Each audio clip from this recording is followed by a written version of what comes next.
Comment travailler ta diction pour rendre ton discours ou ton texte plus compréhensible? C'est tout de suite.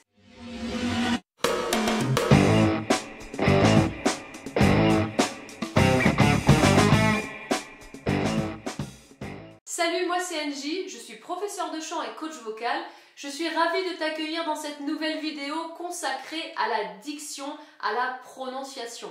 Alors c'est vrai que je n'avais pas encore abordé ce sujet qui est pourtant hyper important. J'ai pour toi aujourd'hui plusieurs exercices que nous allons pouvoir tester ensemble et je vais pouvoir te donner mon avis, mon retour sur l'efficacité de ces exercices que j'ai pu tester depuis plusieurs années. Le premier, je pense que tu le connais, c'est un exercice très utilisé en coaching, c'est l'exercice du stylo.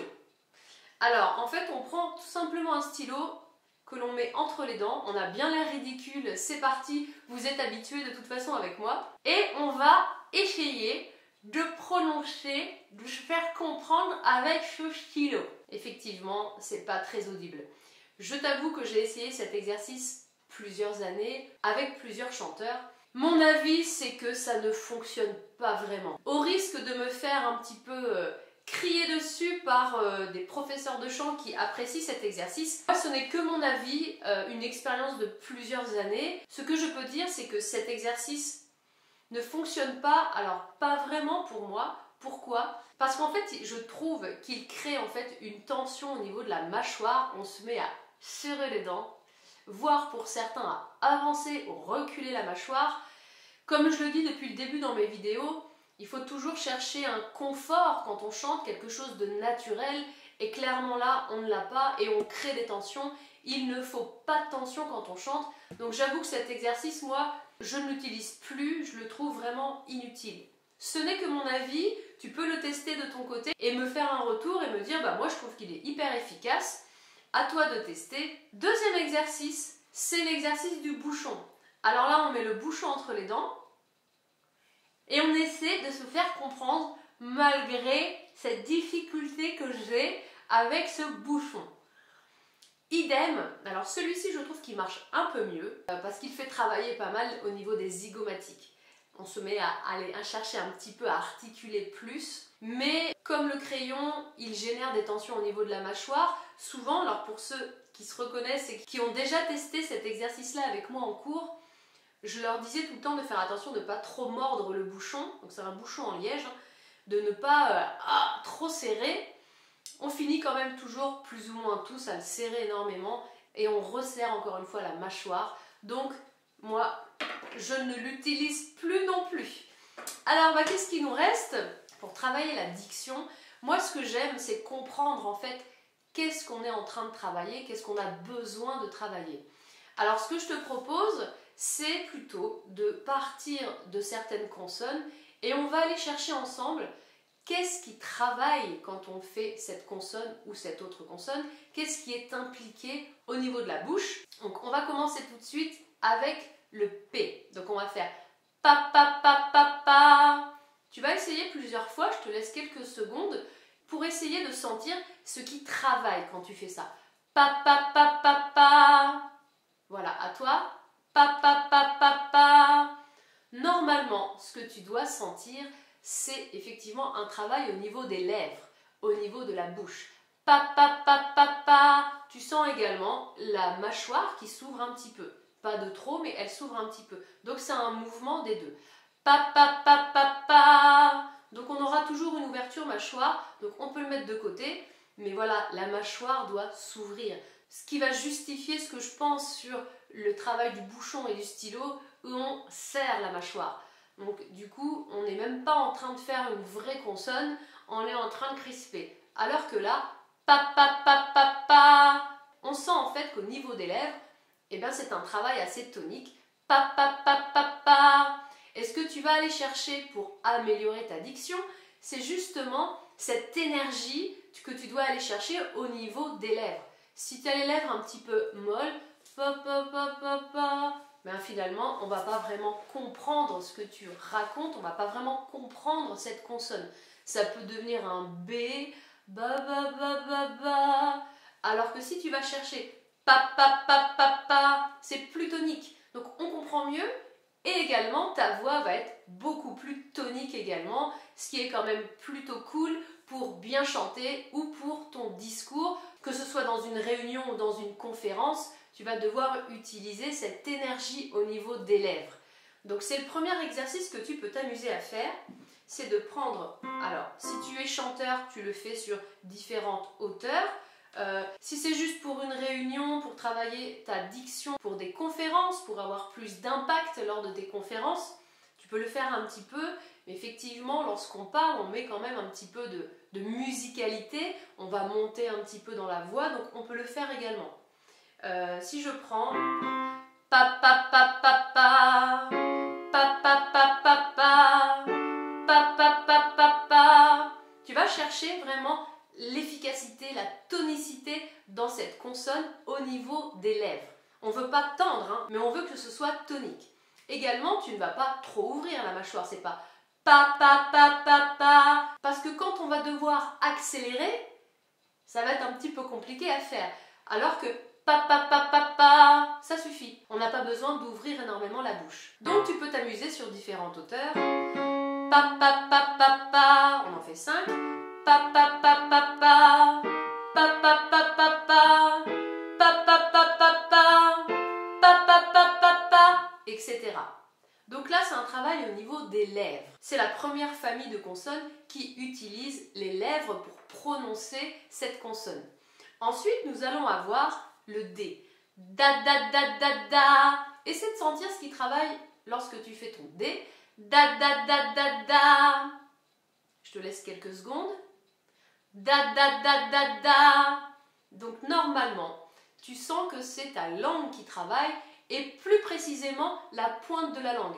Da da da da da, qui vient un petit peu taper au niveau du palais, derrière les dents du haut ou au niveau des dents, pourquoi pas, mais da da da da da. Voilà, c'est vraiment un mouvement au niveau de la pointe de la langue. Donc tu peux t'amuser également à le faire sur des gammes. Da da da da da, da da da da da, da da da da da, da da da da da, etc. Tu peux t'amuser à monter, à descendre, à aller un petit peu dans toute ta tessiture pour travailler sur différentes hauteurs. Ensuite, on va avoir une autre famille de consonnes qui va être, par exemple, le K. K, K, K, K, K. Essaie de sentir également ce qui travaille. K, K, K, K, K. K, K, K, K, K. Est-ce que tu sens, encore une fois, que c'est au niveau de la langue que ça se passe, mais plutôt au niveau du dos de la langue. C'est-à-dire que le dos de ta langue vient toucher ton palais et c'est ce mouvement qu'on va chercher. K, K, K, K, K.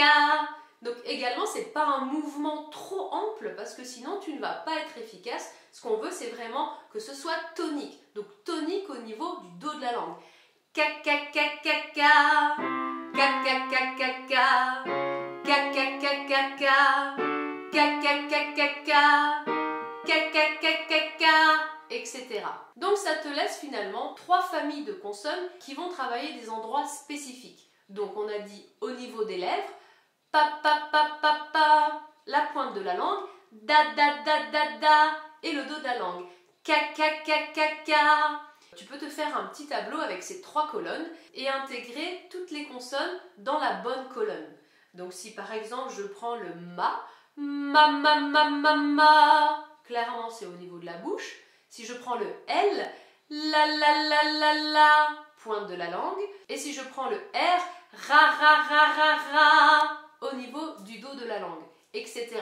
À toi un petit peu de te créer ton petit tableau et tu vas pouvoir te créer tes propres exercices et travailler finalement, peut-être pas tout, peut-être que tu n'as pas besoin de tout travailler, peut-être que ça va être une des 3 colonnes qui a le plus besoin d'être travaillée. Et t'amuser comme ça à aller pourquoi pas un petit peu plus vite. Si c'est au niveau par exemple de la pointe de la langue, tu vas prendre par exemple le D.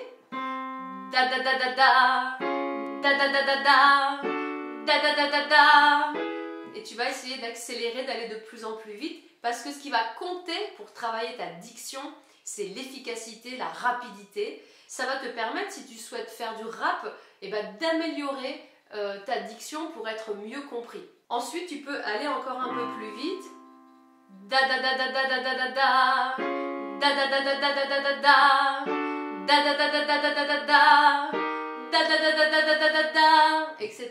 Donc tu choisis en fait une consonne et tu t'amuses comme ça à aller de plus en plus vite, mais en conscientisant la partie qui doit être tonique, qui doit travailler. Une fois que tu as tes 3 colonnes, tu peux t'amuser à enchaîner 2 consonnes dans 2 colonnes différentes. Par exemple, pa et le da, et faire pada pada pada pada pa, pada pada pada pada pa, pada pada pada pada pa, pada pada pada pada pa, pada pada pada pada pa, etc. Accélère un petit peu le mouvement pour travailler les différentes parties. Parce que évidemment quand on chante on utilise tout. Si tu as envie d'aller encore un petit peu plus loin, eh bien tu peux changer de voyelle. Par exemple, pape pipopu, pape pipopu, pape pipopu, pape pipopu. Et pourquoi pas accélérer ou en rajouter pape pipo pape pipopu, pape pipo pape pipopu, pape pipo pape pipopu, pape pipo pape pipopu, etc. Pareil avec le L et toutes les consonnes. La le lilo, la le lilo, la le lilo lu. La le lilo, la le lilo, la le lilo lu. La le lilo, la le lilo, la le lilo lu. La le lilo, la le lilo, la le lilo lu. Là, je me concentre vraiment sur la pointe de la langue et j'essaie de pas trop ouvrir la mâchoire pour que ce soit efficace et tonique. Donc tu peux t'amuser comme ça à te créer tes propres exercices. Et surtout, à aller là où tu as besoin de travailler. Si la pointe de la langue, c'est quelque chose que tu maîtrises, tu sens que tu n'en as pas vraiment besoin, tu es toujours dans la tonicité, l'efficacité, tu peux te dire, je vais plutôt travailler au niveau des lèvres parce que j'ai les lèvres un petit peu moins toniques, un peu plus molles. Mame mimo, mame mimo mu. Ah oui, effectivement, on ne comprend pas trop. Mame mimo, mame mimo, mame mimo mu. Mame mimo, mame mimo, mame mimo mu, etc. Voilà. Moi, je trouve ça toujours plus intéressant et plus efficace de comprendre ce qu'on est en train de travailler et de le conscientiser. C'est beaucoup plus efficace que de travailler avec un bouchon où on le fait sans vraiment comprendre ce qu'on est en train de travailler. Surtout qu'après, lorsqu'on est en train de chanter, eh bien, on comprend assez rapidement ce qu'on doit mettre en place. C'est beaucoup plus efficace. Ensuite, il y a des petits challenges que tu peux te mettre. Si tu as fait du théâtre, il y a les fameuses phrases compliquées que lilili sous ce lilala, lilililiade, etc. Les chaussettes de l'archiduchesse, etc. Enfin, tout ça, ce sont des phrases qu'on connaît plus ou moins, qu'on a déjà entendues. Ça peut être un peu challengeant d'essayer vraiment d'enchaîner. C'est très compliqué, là on arrive à un niveau un petit peu plus complexe, mais c'est très efficace aussi. Mais là, normalement, avec ce que je viens de t'expliquer, tu vas mieux comprendre ce que tu es en train de travailler. Généralement, ces phrases vont mettre en place 1 ou 2 consonnes répétées, donc c'est un petit peu plus compliqué, et c'est un petit peu ça le challenge. Les chaussettes de l'archiduchesse, etc., c'est un petit che, que li sous ce lilala, on travaille vraiment sur la consonne L, etc. Donc, voilà un petit peu comment améliorer ta diction et ça va aussi vraiment t'aider à avoir beaucoup plus d'impact quand tu vas chanter ou quand tu vas parler pour te faire comprendre des autres. Voilà, c'est terminé pour aujourd'hui. J'espère que cette vidéo va t'être utile. Si tu souhaites aller un petit peu plus loin dans le coaching vocal, je te précise que je donne des cours en ligne par Skype ou par Zoom.